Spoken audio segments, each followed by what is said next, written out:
You're listening to the Crochet Conversations podcast with Inez and Mell, and this is episode 48, the many subcategories of crochet. Good morning. Welcome back to the poddies. Poddies. Happy Sunday, guys. Welcome back to the pod. You know what would be so cool if we actually made like a soundproof pod in our studio, and then we can say we'll go to the pod and it actually has double meaning. The pod for the poddies. The poddies. Are you comfortable, Mel?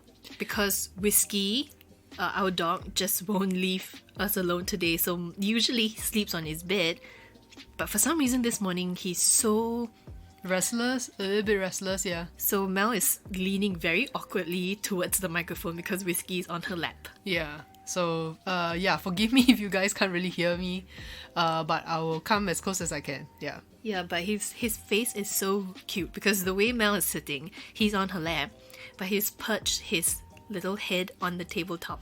So all I can see is Mel, and then in front of her is like a little head, furry head. Yeah, hopefully you won't get too distracted. I believe recently you did post an Instagram post with his head on the table as well. Yeah. So it's similar to that. Yeah, so if you guys saw the Instagram post when I was working, and I think he was being carried by somebody, I think, and he perched his head on the tabletop. He likes to He do does that. this all the time, yeah.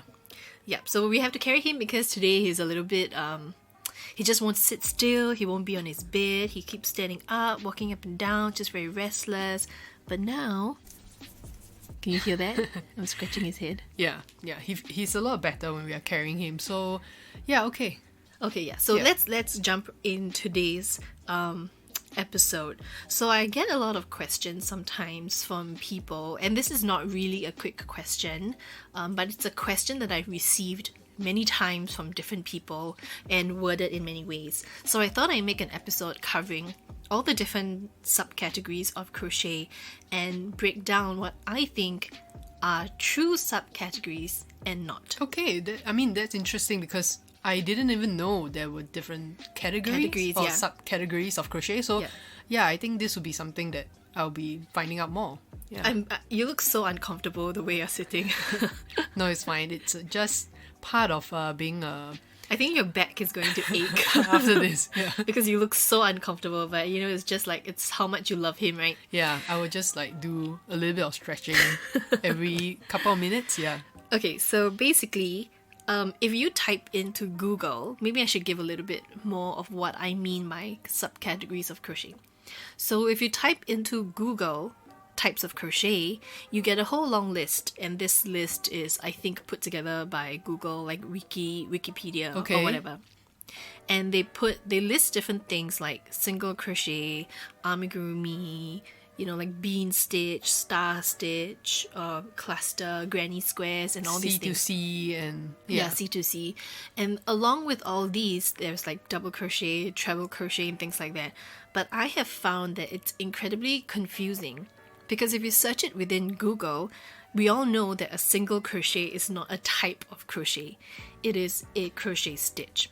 And they put it beside star stitch or whatever other pattern. But a star stitch is not a stitch. It's a stitch pattern. Oh, okay. I see what you mean. So there's a lot of confusion, I feel. It's not very clear. And they put, like single crochet in the same category, like in a category of its own, similar to like Tunisian. Right. And we know that Tunisian crochet is not a single crochet. And a single crochet or a double or half double is not a category on its own. Right.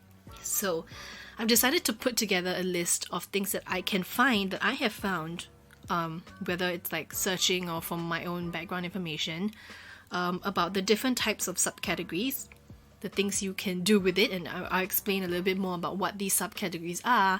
And I also include things that are currently listed as subcategories, but I don't feel that they are. Okay. Sorry, I got distracted there because Whiskey just winked at me. I think he knows that, when you're talking about him, he knows that you're referring to him, so he's just staring directly at you. He is so distracting. So I've decided to put together a list that I hope might help. Yeah.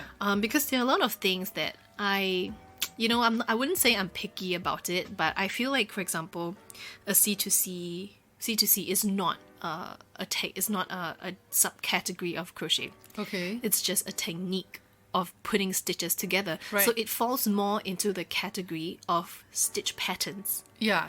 I think that's where I get really confused, where they interchange certain words like techniques or patterns or stitch, and it could be referring to all of them or combination. Yeah, of combination. both, yeah. So I think that is what is like most confusing for me, especially if I Google and I can't really tell the difference. Because Tunisian is beside double crochet. Yeah, exactly. And I'm very familiar with the foundation stitch, the basic stitch. So I'm quite clear and I know, that a double crochet is not a category on its own. Yeah.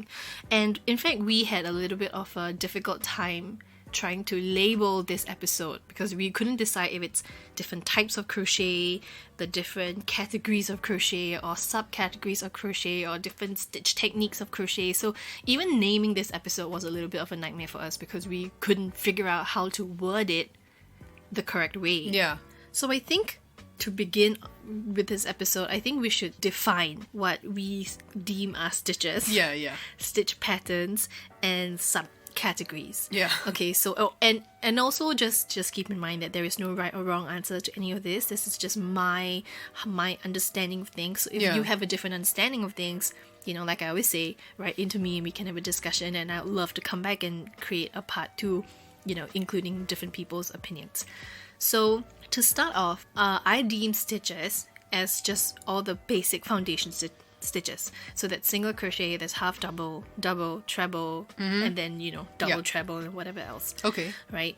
So for example, that could be like a cluster or a popcorn, and these are all stitch patterns to me. Okay. So like a cluster, like a granny square cluster, is basically made up of 3 double crochets. Right. A popcorn stitch is made up of 5 double crochets, or like a cluster could be 3 or 4 or 5 or whatever, so to me those are stitches, but stitch patterns, because it's how you put them together.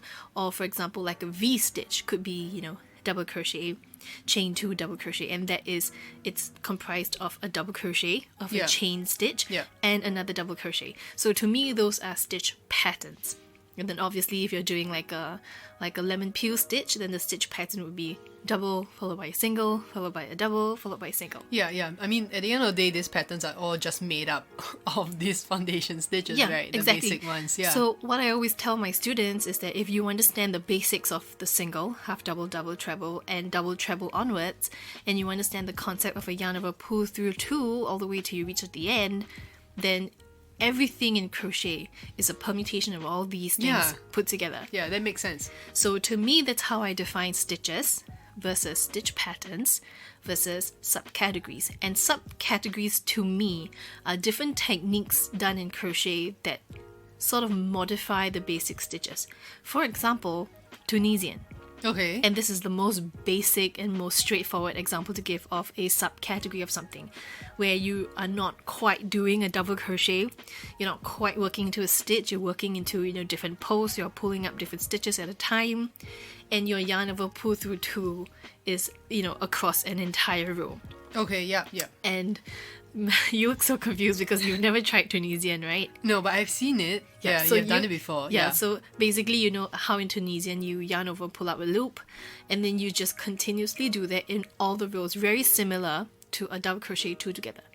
It's just that you don't work into a stitch, and obviously it creates a different look and a different texture. Yeah, but at the end of the day, it's still crochet, right? It's still based off of crochet. Okay. Because you use yarn and sort of a long hooky thingy. Okay. Right, but obviously Tunisian, even the tools are slightly different. Yeah. Because you use like a cross between a crochet hook and a knitting needle. Yeah. Because it's long, right?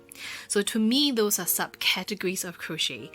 Another subcategory would be, amigurumi. Even though you could argue, based on what I've just said, that amigurumi is basically single crochets, all single crochets. Yeah. But then again, it's worked up differently because the purpose of a single crochet is not to create the single crochet, but to make a 3D shape. So to me, amigurumi is a true category of its own. Right. Okay, and throughout this episode, I'll also talk about other things like fillet crochet or tapestry or motifs or lace work, but these are not true categories to me. For example, lace work is made up of stitch patterns, you know, a different variety of stitches put together to create like a lace design. So to me, things like that fall under stitch patterns and not a true category in itself. Okay. And I will explain why I think that, you know, in modern times now, people think it's a category because there are some people who only solely specialize in this one thing, and other people who only specialize in the other thing, like, you know, fillet or tapestry.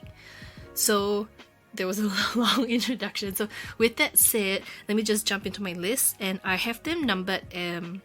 Okay, so for the purpose of this episode, I have them broken down into true categories, the true subcategories, then what you could consider as, you know, loosely defined categories. Okay. And then I have another list that is what I completely don't view are categories. But it's usually stated that it's a category on its own. But if you Google it, it could potentially come up on, I have seen it on some like crochet bloggers list where they say, oh, this is a subcategory of crochet, for example, you know, like how about like broomstick lace, for example. But okay, you know, to me that's not really. So anyway, I have a list, quite a long list of things I don't consider should deserve a subcategory. I mean, of obviously its own. you have your category to why you think it is I mean, your criteria, I mean, that, my you know, criteria, why it's a category and why it's not. Yeah, so I will list them down in this episode, okay? So let's see. Let me just start with what I consider are the true categories, true subcategories of crochet. I don't have a lot. It's just, it's just 4 things. Oh, 4. Okay. Yeah, so there's not a lot actually because, you know, like I said, the world of stitch patterning is already so intense. Yeah. It's very easy to, you know, forget what are considered, you know, and you know what's a good example? If any of the patterns or that you can find can be found in one of those like big thick coffee table books, like 500 crochet stitches, right, you know, those crochet books that you find at really like bougie craft stores, like 1,000 crochet stitches in one book, you know, those kind. If your stitch pattern can be found in those books, it's not a category on its own. For example, like if Tunisian has a book on its own, because Tunisian requires a whole different base, a whole different understanding of how you pull out loops and how you count loops. And so there are books that is just purely Tunisian crochet alone. There's different stitch patterns just for Tunisian. Yeah, exactly. And it's built up differently because it has to go row by row. Right. Wow. Okay, I see. Yeah. So if you can have an entire book in it, I consider it as a subcategory. Like you mentioned amigurumi. Yeah, exactly. You can have a book just you know, amigurumi, 100 different. Yeah, okay. Because you don't like 500 stitches to try, you know. Amigurumi is not going to be within that. Yes, yeah, It's different altogether. Or for example, on my list is beaded crochet. You know, you're going to find a book on its own that's just beaded crochet because there are different ways of putting color and patterns together, and you look so confused. What is beaded? Okay, maybe that's another. Yeah. Okay. So let's just jump right into this list, and I will start with the true subcategory number 1, and that is something I already mentioned, which is amigurumi crochet. And so amigurumi is actually a Japanese word, and I find, you know, I had a little laugh to myself because as I was Googling amigurumi crochet, all the, you know, they have these suggested questions, right? The Google like shows you all the suggested things like amigurumi, whatever. Okay. Right? So what I typed was, do you consider amigurumi crochet as a subcategory? Okay. But I saw so many ways to spell it, like origami crochet or whatever, and I just had like a little chuckle to myself because I realized that people may not know how to spell it, or may not know that it's a Japanese word. Right. And so doing some digging, amigurumi actually is based off 2 different Japanese words, which means crochet or yarn and stuffed doll or something, I don't remember what. But basically amigurumi crochet just in Japanese literally just means crochet stuffed doll. Okay. And I think it's very saying, it's kind of like the whole, what's the word I'm looking for? Culture of Japan, where they like, you know, like dress up and cosplay and like recreating characters from shows, and that really is the basis of how amigurumi started. Oh. Because people started using, you know, crochet to make dolls of famous, Or popular like cartoon characters and characters. figurines. Yeah. Yeah, so that's how Amigurumi started. I see. And it's just really, taken a whole life of its own. Yeah. And I know of certain crochet artists or crochet designers who only do amigurumi. Yeah. Yeah. And the number of requests I get for amigurumi anything is just insane. And people think that there are two different kinds of people, at least what I've realized. The people who come to me and say, I want to learn to crochet, they think it automatically means amigurumi. Yeah. Okay. And there are other people who want to crochet and they go, oh, you can make toys with it? Like, what? So they're a little bit confused.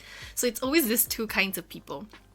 And now, I don't do amigurumi at all. Yeah. And this is something that I get asked a lot, which I have not yet fully addressed, why I don't do amigurumi. And not that I think there's anything wrong with it. It's just that I have not, I wanted to say a personal vendetta, but it's not really.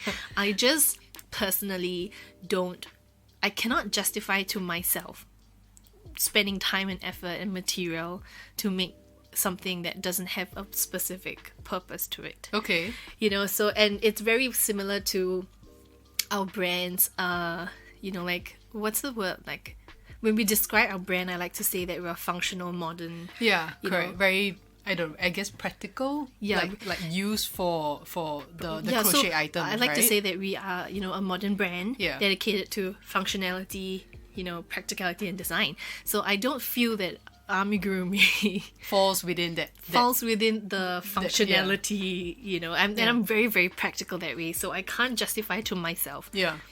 putting in so much effort to make a little stuffed toy and I don't know what I'm going to do with it. But I can really see what do you call it? How do you say, like, the idea and the popularity around it? Because I do really like cute little stuff. Small things, Like, if I were to see a crochet stuffed turtle, oh my gosh, for no reason at all, I would be so inclined to want to get it. To want to get it. You know what I mean? Yeah, and I have to say, even though I don't do amigurumi myself, I love browsing on Pinterest amigurumi designs. I think there was a period of time we kept looking at amigurumi vegetables, I think. Oh, yeah, that was what I was going to say. My favorite kind of amigurumi to look at, there's this Japanese artist that does it, but I don't remember her name. It's just, I came across her on Pinterest. Yeah. But she makes really hyper-realistic fruits and vegetables. Yeah. And at It's a glance, insane.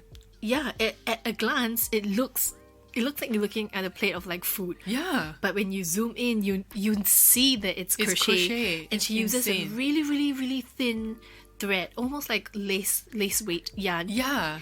And the tomatoes and the onions and the avocado, and it's not a cartoonish kind. It's so realistic, yes. It's basically hyper realistic crochet. Yeah. And I love looking. And I have a friend who does only Amigurumi, yeah. So I'll forward her these pictures that I find on Yeah. Instagram. I'll forward them all to her, and it's just, and she doesn't do that. So, but she can appreciate, like a good laugh about Yeah. it, because the kind of amigurumi that she does is really like cute little Christmas trees with eyes, Yeah. and Yeah. ice cream cones with a smiley face. Yeah, but I think it really does use a different technique and like different skill set. I would say. Understanding Yeah. of crochet. And Mel, you've tried amigurumi, I right? did. Once and only once. I think it's still a work in progress. I think I managed to do the head.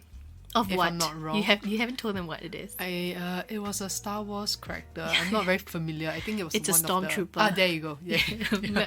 Clearly, Mel's not into Star Wars. I attempted that. Yeah. Yeah, so I have a friend who tried to attempt at amigurumi and she said she gave up. So she bought an entire Star Wars pattern book. Yeah. Yeah. It's like the official Star Wars pattern book, and she passed it to Mel because she said, I cannot do it, you try. Yeah. So, And I think I was a bit overconfident when Yeah. I decided to, try And it. this was maybe like 2 years ago. Yeah, probably. And 2 years ago, Mel knew nothing about reading patterns. Wow, that was the most difficult part for me, I So think. when she said, with her limited understanding of crochet, how she wanted to try amigurumi. And the thing is, it's not really just made up of what do you call it? Single crochet. Yeah. There are certain parts of I think it depends on the pattern where you need maybe Increases a and special decreases, yeah. kind of stitch It's, pattern. I think it's only because of the pattern you were doing. You needed to make like a bulbous thingy coming out of the stormtrooper's side. Yeah, I think so. So basically what the pattern required of her was a cluster stitch, like a popcorn cluster. Yes. I And think that was Mel what it was. For somebody who's only done like single double, that was really intense to try to teach her. And I picked that because it was white, and a lighter color yarn would be easier to work and start off with, No, right? but not white though. But not white. No, I think that's one of the common misunderstanding with beginners. They say, oh, I know that black is hard to work with, so I'm gonna do Right. white. But with white, you don't see any stitch definition as well. It's the exact same thing as black. It's just that now it's in Oh, white. I didn't think of that. If it's grey, when the shadows hit it, you see a little bit of, the lighter and darker. Yeah. It's easier to define where the posts are and things like that. But Could that be why I was struggling so much with it as well? I think it could be. So anyway, this Yeah. is the first category of what I consider to be a true subcategory of crochet, and that's amigurumi. So now let's move on to the second category, and that is freeform. Freeform, right? And again, you could argue that freeform crochet uses all the basic stitches, right? And the foundation of stitches. But to me, it's a subcategory on its own because there are no rules. Like people would ask me, which stitch do I go into for this row? And in freeform, there's no such thing. Whatever you feel like doing, you just do. And it sounds so like duh, right? You don't have to explain it. But actually people require more what's the word? Like explaining. Instructions? Yeah, people require more instructions than you think in freeform crochet. And when I try to teach somebody freeform, they get very confused and very afraid to work into the wrong place. But that's the whole thing about freeform, is that there is no right and there is no Yeah, wrong. no rules about it. Yeah, and so basically, if you don't know what freeform crochet is, it's just uncharted territory in crochet. There are no rules. You can mix and match different stitch patterns. You can mix and match different yarn size, yarn weight, different colors, and you can do it in however you want it to. Yeah. You can do it in two separate pieces and combine it together in any old way you want it to. Yeah. It can be texture, it can be flat, it can be 3D, it could be anything you want. Yeah, I think that's why it's funny, the irony when you say you have to teach someone how to do Yeah, freeform. I have to teach Yeah. them to unlearn everything Right. that they've learned in crochet, because they're now understanding that crochet, it's structured. Every stitch, if there's 20 stitches in this row, there will be 20 stitches in the next row. Yeah. And 20, so on and so forth. And at every row, there will be a certain stitch count that I need to meet. For example, in a circle, it's 12 double crochets. In round 2, there will be 24, and then, 36 or whatever. But in free-form crochet, it's not like that. You could want 10 stitches in the next, or 12 in the next, Yeah. and then 24 in the next. I think I might have fun with freeform. I haven't tried it yet, but I mean, it sounds like fun. I think you will hate it. Really? Yeah, because It sounds like fun though. I think you're somebody that likes the crochet and like the building up, and like the structure of Yeah. what crochet provides. So I think freeform might stress you a little bit. And to be honest, that's how I felt initially. It did stress me out a little bit, because no matter how freeform I tried to make my work, I always ended up with a nice square. Ah, I see what Because you mean. in my mind, I'm trying to work in a stitch a certain way, but it doesn't have to be. So in freeform crochet, you could do a row of 20 stitches, and then you could rotate that on the side and do 5 On the other side, on the right? other side, and you can flip it to the back and work on it on a diagonal. There's just so many ways around it. And what I think is the most amazing is that there are a group of freeform crochet artists on Instagram who does beautiful portraits Oh, entirely freeform crochet. So Yeah. if you look at it up close, they basically use the different yarn, the different stitch patterns put together, and it's done in such a beautiful, unstructured way, but creating a really beautiful structured, almost painting look-alike, you yeah, know? yeah. And to me, I think that's one of the most amazing things about freeform, is that it's so unstructured that it creates, I don't know, something so structured and beautiful. I don't know. And this always reminds me of a quote from Pablo Picasso, where he says, first, to be a great artist, first you have to learn the rules, then you have to break the rules. Right. So to me, freeform is kind of like if you can do freeform crochet and create beautiful things, right? You're like in the next level. Like you're Super like beyond advanced, that. yeah. Yeah, like I worship you, you know? Yeah, that's why I was thinking if I were to do freeform and enjoy it, it probably wouldn't turn out really nice, to be honest. So it's probably Yes. I can do freeform, but not. Yeah. Not So have it, I like, yeah. I have seen, you know, freeform crochet that is just meant to use up scrap yarn. Right. And I think we talked about this in one of the previous episodes, what to do with yarn scraps. Right. Right. And freeform can be used in that way where you can just put together different kinds of stitches to use up Use scrap up yarn. the yarn, yeah. But it doesn't necessarily look the most beautiful. Yeah, correct. Yeah. And I think the difficult thing is making it look really refined and really sophisticated and clean. You know, it's one thing to put random stitches together, Yeah, right. but to put them together in a way that Nicely, looks elegant, Yeah.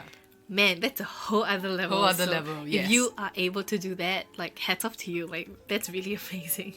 And in fact, that's something that I am personally working towards, which Yeah. is, you know, trying to get better at not wanting to be good. You know, I'm trying to get better at letting go of the perfectionism that I like to find in my crochet. Yeah. You know, because Yeah. crochet for me, and I guess it's different for everybody, you know, crochet plays into your well-being or mental well-being Yeah. in a very different way. So some people use crochet to get away from things, and some people use crochet to help them tune in and refocus their attention onto something and feel, you know, a sense of accomplishment. And this is really bordering on arts therapy already. But to me, crochet is for me to, you know, get better and figure out how to put things together. And it sort of uses my creative mind as well as my engineering mind. Yeah, yeah. Because in case some of you didn't know, which I don't think I've mentioned before, I did do 2.5 years of biomedical engineering. So I do have 2.5 years of biomedical engineering background. But obviously I dropped out of that college course and decided that I needed to go back to the arts somehow. So that's a long story. So, and the thing I liked about, you know, doing a little bit of engineering is that everything is structured. You can look at anything and it's the challenge to break it down and recreate. Yeah. And to me that's crochet. You know, when I see somebody wearing like a crochet top, or if I see crochet on the runway, it You just taps naturally, into, you know, yeah. yeah, it taps into that part of my brain where I, you know, figure out how to deconstruct it. Yeah, I see you do that all the time. Like to reverse engineer something and to rebuild it up in crochet, and it's the figuring out. And you know, I'm somebody that loves puzzles and Yeah. putting things together. So crochet is like the perfect combination of arts and science. Yeah, that allows you to do that. Yeah, allows me to sort of have that balance. So in free form now, I have to undo everything that I learned. Yeah. You know, I need to understand that it's really truly about the process and not about the finished product. Yeah. And I need to be comfortable with however the finished product might be. Yeah, easier said than done, right? And and that really is so much more. It's so much easier to say. I think when I see you do freeform, that's the only time I don't see you crocheting fast. Other times you're crocheting so fast before, you know, like within 5 minutes I see you working on like another A different portion section, of it. yeah. With freeform, you are really taking your time, not because you just have to, yeah. Yeah, and I find that the reason I take my time is because I overthink it. Oh, I see. And I sort of second guess, am I doing it here? Is this right? Wait, hang on, there's no right, there's no wrong. If Yeah. I want to do it here, I get to do it here. Right. You do look like you're planning. Yeah. You're sort of like planning your next Yeah. step, which you're trying to say you're not supposed to be really doing that. I mean, right? you could do a combination of both. So there's also two reasons why I take so long, because you could put together any two things, it's very easy not to think about the next yarn that you're adding to the project. Yeah. But you know, if I want to make like an art piece, so in our whips, you know, we talked about doing like a freeform art piece, which Yeah. I'm currently in the midst of. Along with the joy of creating an art piece, I want it to also look nice somehow. And I think that's where, you know, earlier I talked about making something random also look elegant. And I think that's where the thinking comes in, because Yeah. I'm not really thinking about the stitches. I'm thinking about, does this combination of two very different yarns put together, will it look as nice? And if in the grand scale of this piece, which I have a rough idea of how I want it to look like, in the grand scale, do I want this like yellow patch here or do I not? You know, Yeah. and I am rearranging the puzzle pieces in my mind Yeah. as I'm trying to build it. But at the same time, I also doubt myself, like, should I not? So Yeah. I guess that's why Like, it's yeah, a learning like you say, process it's, for me. yeah, it's the part of the process, right? Yeah. And if you guys are like this too, let me know, because I'm really interested, to know how other people's creative process is like. Yeah. Not for me to steal anything, but if there's a way that I can learn from somebody else and, find ways that I can experiment, fine-tuning what I'm doing, it's something that I'd love to find out. So share with me on Instagram if this is something you struggle with too, if you've ever tried freeform. I love to know what other, tips and tricks that you have found works for you to help you get past this, this self-doubt and like falling into becoming your own worst enemy. Yeah. So now let's move on to the next category, which is point number 3 for me, and it's Tunisian. And we talked about that earlier too, that I consider Tunisian crochet a true subcategory of crochet because it even uses a whole different set of tools. Yeah. And I mean, you could use a regular crochet hook if you wanted to do Tunisian, but it can't have the little handle or the bump in the middle. So, and also if you want to cast on a lot of stitches for Tunisian, you kind of need a longer crochet hook. So there are other subcategories of Tunisian too. So Tunisian has its own subcategory. Wow. Okay. And that is called Entrelac or Entrelac. I think it's Entrelac crochet, right, where it just literally means interwoven or interweave or into something. Okay. Intercombined or whatever.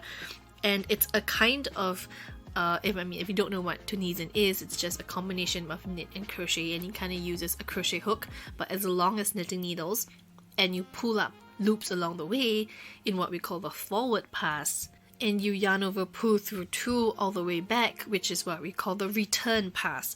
So in Tunisian we do, we don't count it by rows, we do forward pass and return pass. Okay. And there are many different stitch patterns in Tunisian alone, built up in Tunisian. Okay, I didn't know that. So you could have like a honeycomb stitch in Tunisian and also a honeycomb stitch in like regular crochet, but they're built up differently and they have a different look. They also obviously have a different texture. So Tunisian to me is a whole other subcategory On its own, yeah. On its own. And it's I like it, but I don't know. I think Tunisian builds up a little bit faster than crochet, which is why I might choose it, but I don't like that Tunisian uses so much yarn. Okay. It creates a really thick fabric, which I don't like having really thick fabric. Yeah. Also because we're in Singapore and it's like summer 24/7. Yeah. I guess in this case it depends on what you're climate making, you are, yeah. and what climate, yeah. But you can make really beautiful stitch patterns in Tunisian. I'm not going to talk too much about Tunisian because I think it's been mentioned a lot already at this point. Mm-hmm. But if you want me to have another episode just explaining what Tunisian is, because there are some people who still don't know what Tunisian is. So if that's the case, leave me a message and let me know, and I would go into another whole episode just talking about Tunisian alone. Now, the next and final category, which I consider a true category of crochet, is the beaded crochet. And now, beaded crochet is something that's extremely specific. It's using a string of beads and crocheting a little rope from it. Oh, okay. So the end result would be either like a necklace or like a rope that you can use for like bags and whatnot, because it's all crocheted together. And the reason why I consider this a subcategory on its own is even though you're working, single crochets and slip stitches all throughout, your rope itself, you don't really have the final look if you don't have the beads. So to me, beaded crochet needs the beads in order to become beaded crochet. Yeah, of course. You can't just do single crochet and slip stitch on its own and create a rope. And you could do that. It would still create that tubular looking cord like, look, the Right. result. But the whole point of it's that you use the beads to create patterns. And and so you can find specific bead patterns that tell you to string a bunch of beads together.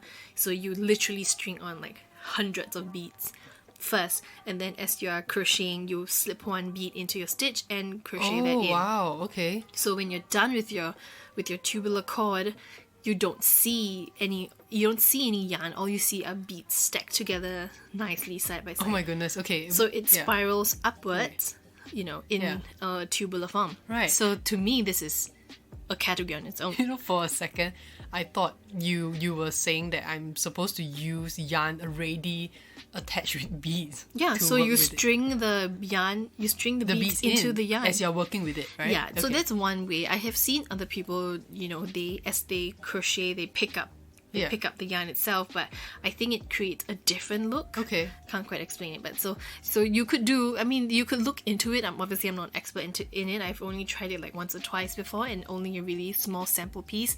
But to me, it's a subcategory because you don't have beaded crochet without beads. Yeah, that makes sense. So that is my total. In total, what was it? 4. My 4 Yeah. main true subcategories of crochet, where it's amigurumi, freeform, Tunisian, and beaded crochet. Anything else outside of these 4 categories, to me, are stitch patterns, Okay. which will be what we talk about now moving forward in the next section. And I have to say that I didn't expect this episode to be already like at 30 something minutes long. I thought that this whole episode would be over in half an hour. Yeah. So we might have to do a part 2. I don't know. We'll see. So moving forward in this next section of the episode, I'm going to talk about the more common stitch patterns or subcategories, or what I consider to be stitch patterns, but other people might say it could be a whole subcategory on its own. So this is kind of the portion where it's murky, it's like a little bit in the grey area of whether Right. it's a category or a stitch pattern. So I'm gonna say it's a stitch pattern, and I have quite a few.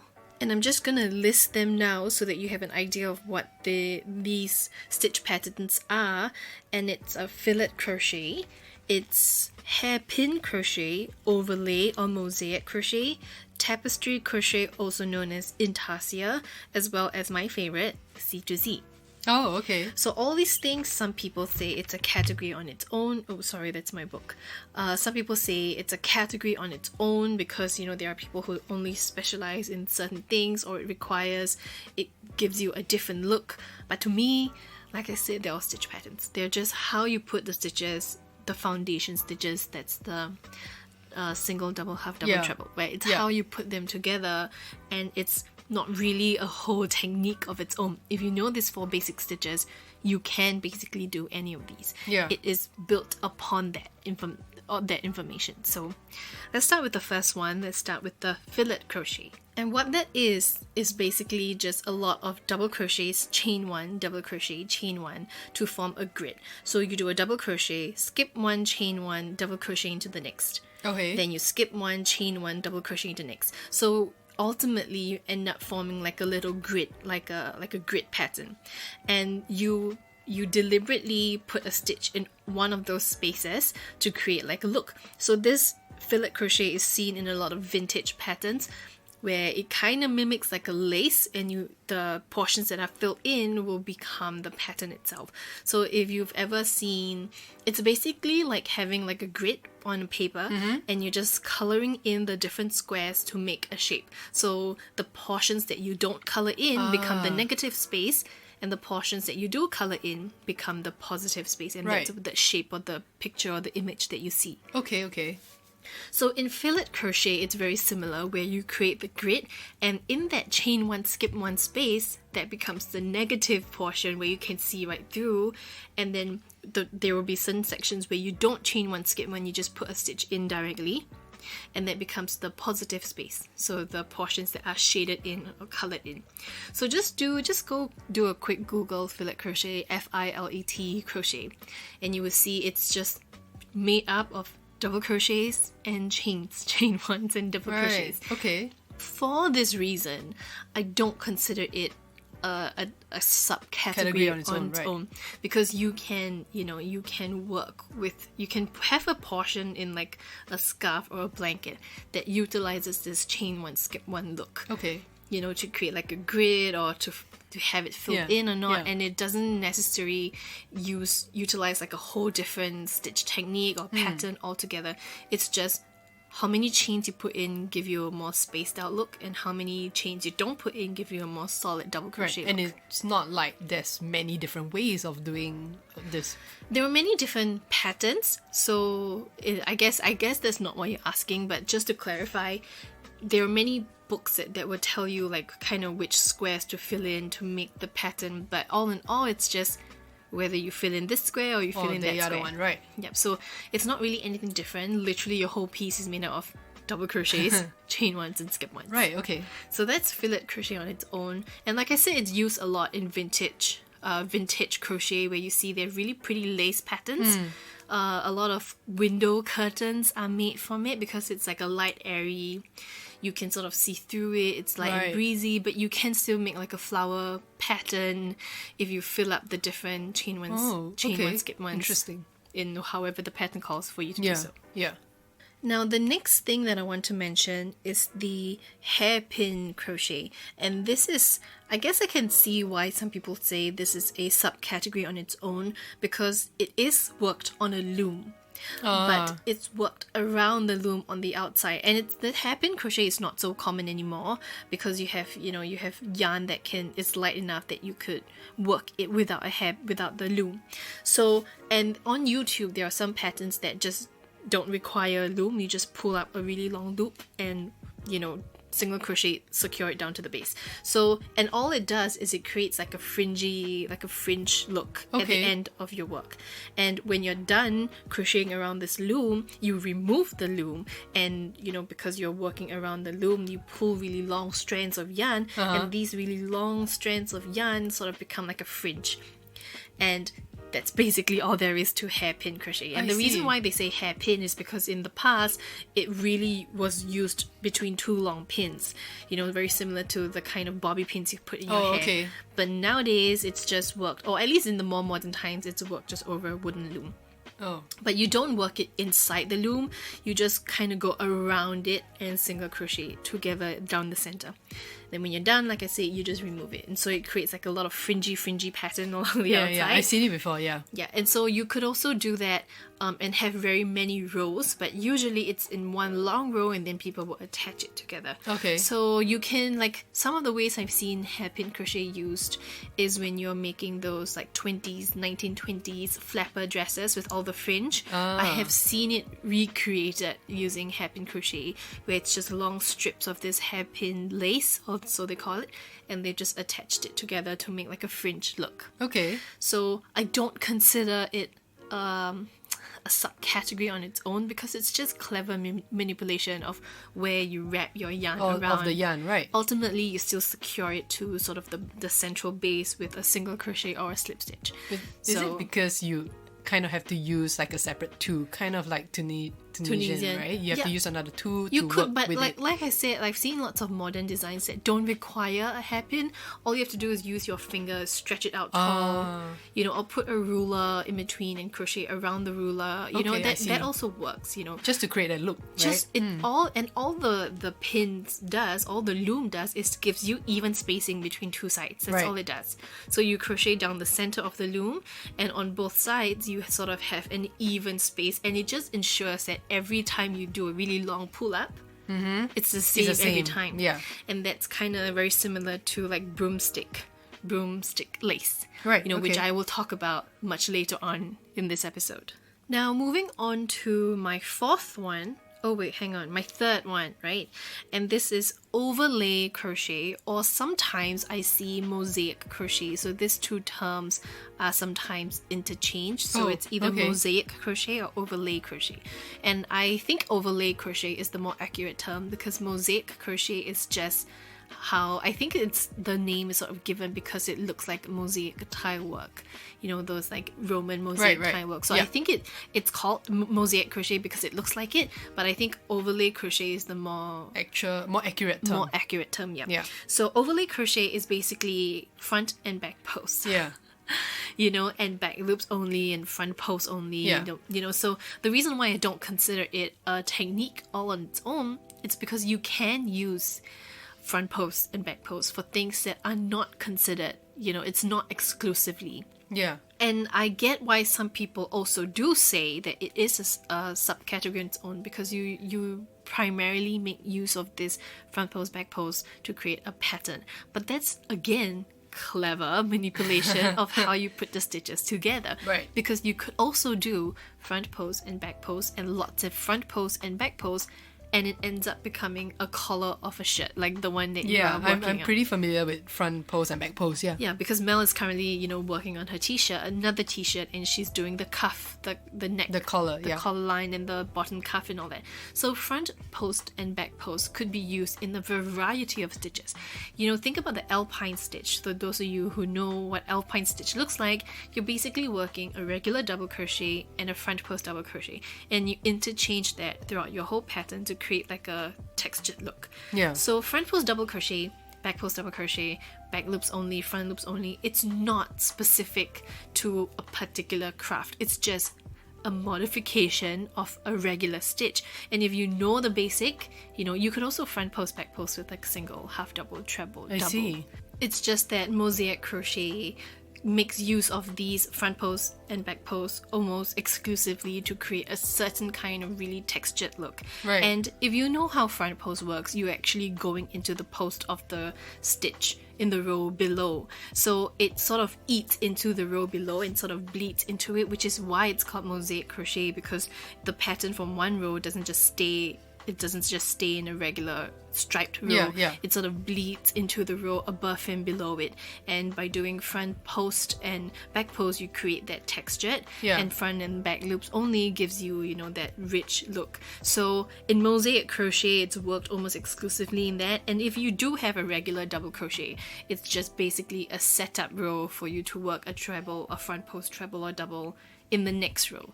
So I don't consider this a particular technique, because you can have, like, say, a scarf like I mentioned, and a section of it using front and back post, and use the basis of Mosaic Crochet to create a pattern.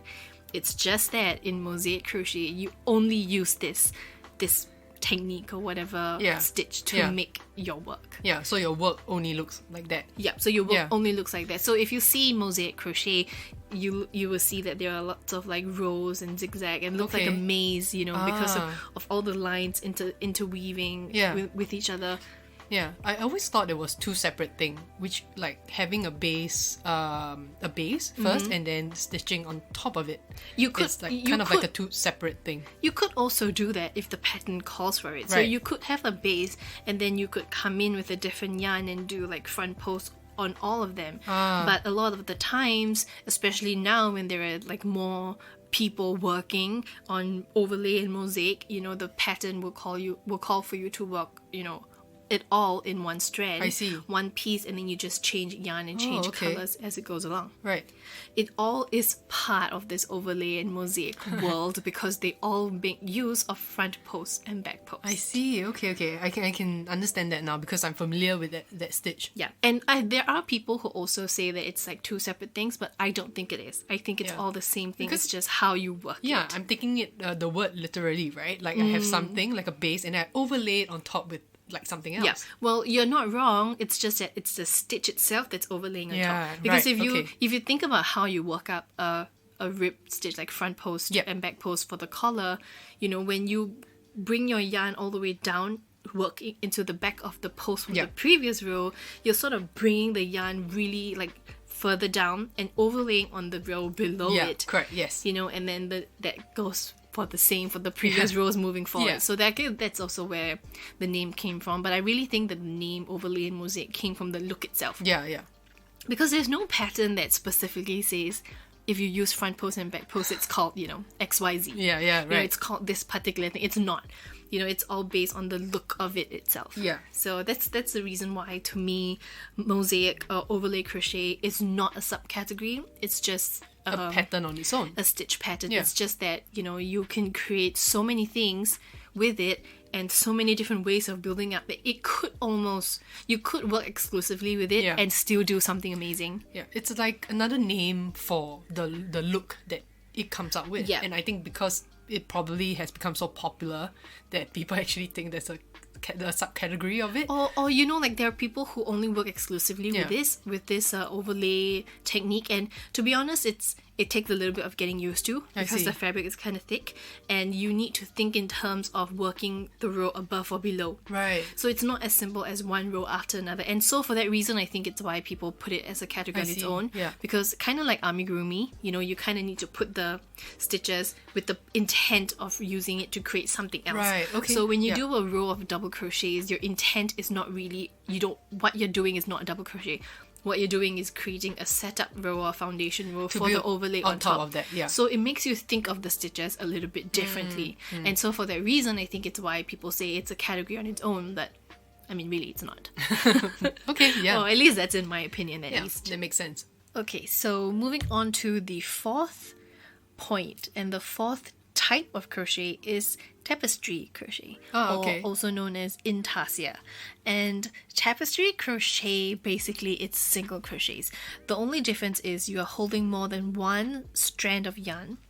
You're holding it. Oh, whiskey. It's okay. So, guys, it's my turn to hold whiskey now. So, in the middle of this episode, we sort of swapped duties. Shared responsibilities. So now whiskey's on my lap. Oh my goodness. Okay, so what was I saying? Oh, tapestry crochet. So the only difference between tapestry crochet and regular crochet is that you hold more than one strand in your hand at the same time, and you carry your work along with you. So if you know what it's like to bury your tails into your work as you're crocheting with it, to hold it over your yarn and crochet over your tails. Yeah. Tapestry sort of makes use of that concept, but you bring in all strands of yarn. So you're basically holding like 3 different balls of yarn, or 4 or 5, depending on how many colors you want to work with. So you just crochet along the way, and every time you want to swap a color, you just yarn over, pull through 2 with the new strand of color. Well, this sounds difficult. It sounds more difficult than it is. It's actually not so difficult. The only thing I struggle with sometimes is making sure my yarn doesn't tangle, because the work or the piece that you're working on is kind of connected to 4 or 5 different balls of yarn. Yeah, I would think you kind of need a lot of space. Well, not really. You just need to put make up sure on. it doesn't tangle, because when you pick up a strand, you need to be very careful how you pick it up, Okay, yeah. so that it doesn't twist. And also when you flip over your stitch Your to work, the next yeah. row, all that strand's gonna twist as well. Wow. So that's the only difficult thing. Obviously, if you're working with 2 colors, it'll be a lot easier. Yeah. So far, how I like to work with it is having black and one other color. So this one other color, say like red or blue or yellow or whatever, that would be the background color. And the portion in black would be sort of like an outline of the image or the alphabet that I want to create. Right. So at the end of the day, when you're done with your project, you have a really dense project built up mostly in single crochet stitches. But in that single crochet is actually, you're carrying like a ton of yarn, different yarn strands along your work each row. Okay. So that's all there is to tapestry crochet.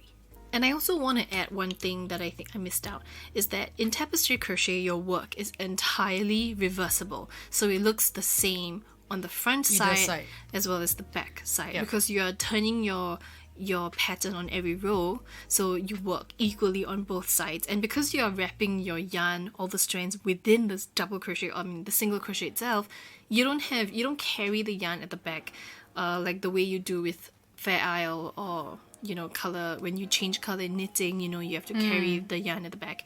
With tapestry crochet, you don't do that because everything is nicely buried into your stitches. Right. So I think it makes a really nice look. I think if you want to make like tote bags or something you want to carry, because it's a lot of strands you're carrying, it makes the piece a lot sturdier, a lot more dense. And I actually really like the way tapestry crochet looks at the end. Do you think because it looks or seems like a very specific technique that people like to see it as a subcategory? I think it's because there is no other stitch or pattern in crochet that requires you to carry all the strands together. Usually they tell you that if you want to change color, if it's a double crochet for example, you yarn over and pull through 2 in the new color that you want. Then you have all the tails to weave in. Right? So I think in tapestry it's because you carry everything together and you work exclusively in single crochet. It feels kind of too specific almost, like it's a very specific way of doing things. So I think for that reason people say it's a category on its own. And it's also called tapestry because it's when you're done with your piece, it creates a really seamless look that you could build up into a huge, like a tapestry work in itself. Okay. So that's the reason why. And it's it's also sometimes known as like color work. When you pick up different colors that you want to work with. There are so many names, really honestly, I can't quite keep up anymore. But I know that the most common way of calling this particular way of working is tapestry crochet or intarsia. And also, fun fact, I have a new project, a new whip I have already planned that I intend to work out in Tapestry Crochet. And you guys know that we love Harry Potter. And I'm from the Ravenclaw house, or at least I identify with Ravenclaw. And on the Pottermore, I feel the need to explain that on the Pottermore side, when I took the sorting quiz, I was sorted into Ravenclaw. So I intend for my next project to do up a Ravenclaw crest or flag, but done up in tapestry crochet. And if it works out well, then I'll do one more that's a Hufflepuff for Mell. me. So that on our bed, because Mell and I, like the bed we are on, we have a huge headboard. And I think it would be so cute if on the side of the headboard we have our house, right? Our house, yeah. And then on mine would be, Ravenclaw, and yours would be Hufflepuff. So, and then I think that initially we're looking for patterns that only have 2 colors, so I don't have to work with so much yarn. But maybe I could consider working with 3 or 4. Challenge yourself. I don't. I might need your help with this because you have to sort of read, and it's not so easy as just buying a pattern. You kind of need to go onto like a website, but there are so many free sites where you input the pattern you want, and it forms a grid for you. It splits your patterns up into grids, kind of very similar to cross stitch. Oh, whiskey. Yeah, so easier for you to understand which portion to change the color, right? That's right. So if you do more than 1 colors, and then you just have to read the pattern, so you can input the colors you want. So if you want your row to be 100 stitches across, then you just count 100 chains or 100 grids, and then you just work up that input way. The measurement that way. Yeah. So I think I might need your help. To kind of find the pattern. To find the pattern, translate that into a grid for me, and then let me count the number of stitches, because it's so much counting. It's like 3 blue squares followed by 1 black square followed by 2. To make sure you don't suddenly have like a black dot somewhere random, right? Yeah, so that's my next project, so I'm quite excited about that. I don't think I'm starting anytime soon though, because I'm trying to be so disciplined to finish the rest of your whips, right? Yeah, to finish the rest of my. And if you listen to the What's Going On with Our Whips episode, it took us 2 whole episodes to talk about whips. That's how many whips we have. Yeah. So that's a little bit insane. So I'm trying to be so disciplined and not start on it. But let me tell you, I'm already thinking about it in my mind. I know. Yeah. We've been looking for like nice patterns, images. Yeah, but I don't think Mell knew what I was looking for when I told her just find me a Ravenclaw pattern, because I was trying not to tell her too much so that I can share it in this episode. I see. So so that's something like interesting that I intend to do. And now the next point, the next stitch pattern I want to bring up is my ultimate favorite, and that is the corner to corner. C2C. Yeah, C2C project. So the reason why C2C to me is not a subcategory, like not a true subcategory on its own, and it should remain within the stitch pattern, is because all you do is double crochets and slip stitch. It's just that it's worked slightly different, but you do chains in the corner, to do an increase, and in the middle it's just sets of 3 double crochet, slip stitch to close, 3 double crochets and 3 double crochets and 3 double crochets many times over. Hi Whiskey, you're distracting me.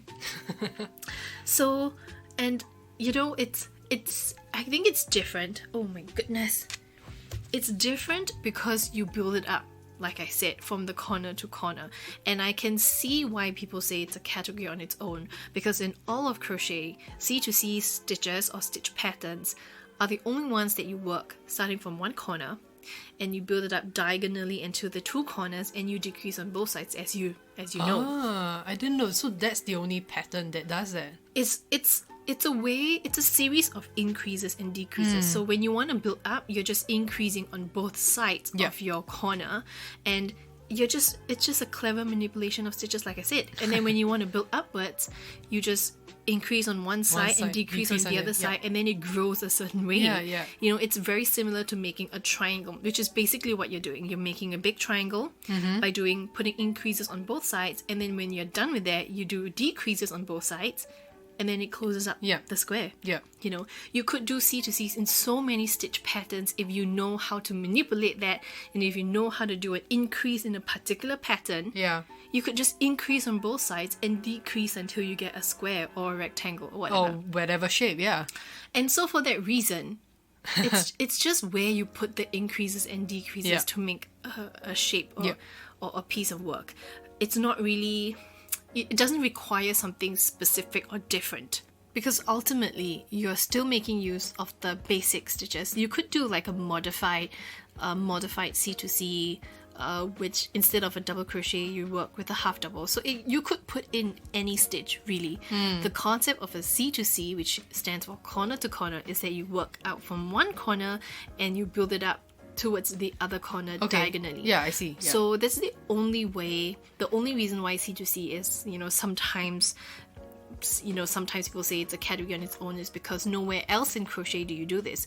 But I mean, come on, if you've ever worked a triangle shawl where you start with one corner and you build it up that way, you could totally flip it to the other side and then, work the other side.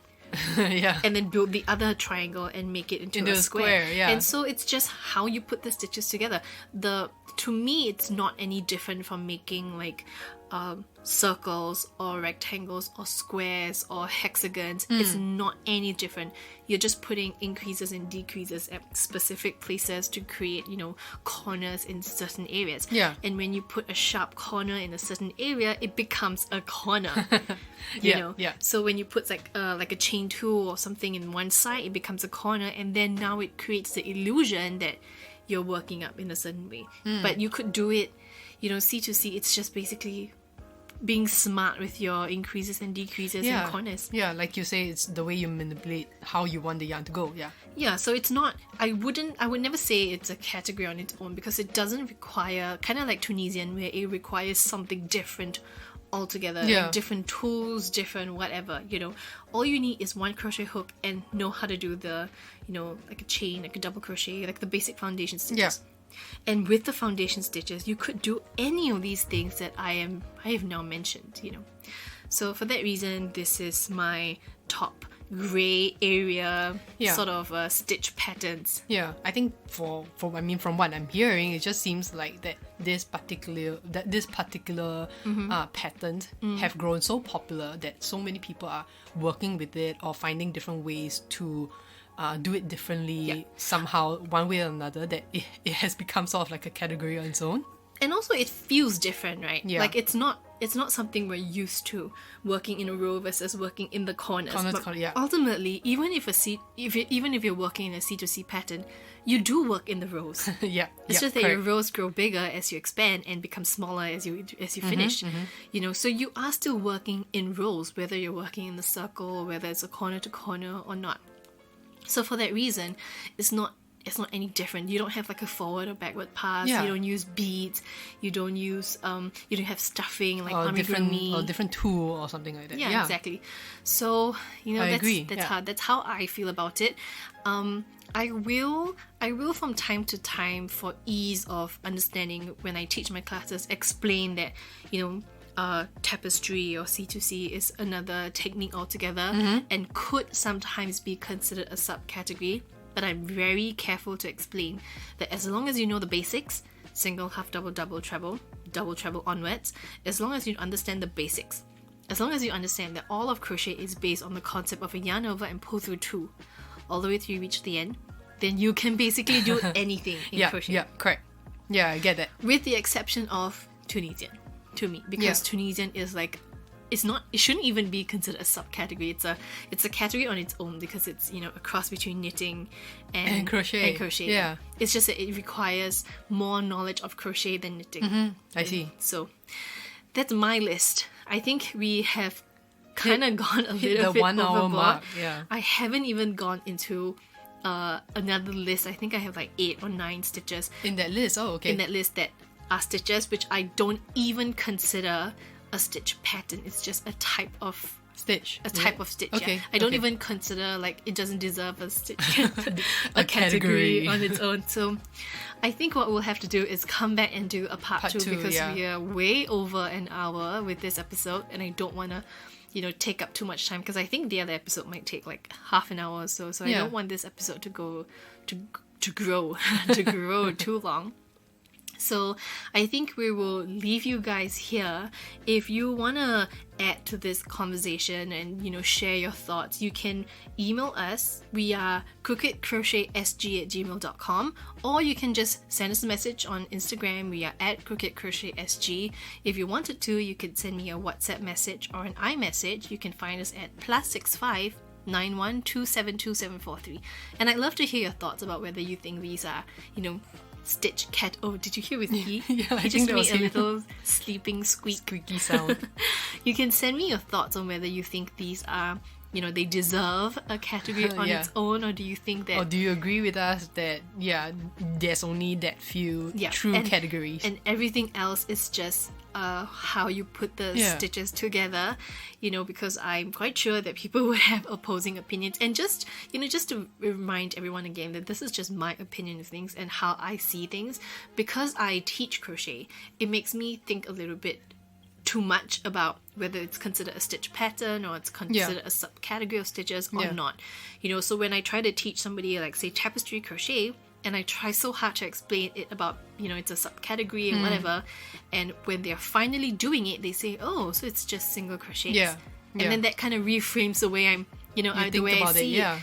And because I teach so many people, I'm constantly rechanging the way Yeah. I see the stitches. Yeah, and I guess it's also important that you need to sort of have a definition for it in order to explain it to somebody else, right? Yeah, that's right. So that's my thoughts on things. Tell me how you feel about it, and I think we'll let you go now. Yeah. We will see you in the next episode, Yeah, and see then you Whiskey guys. can go back down on floor because my leg is dead. Okay. Numb.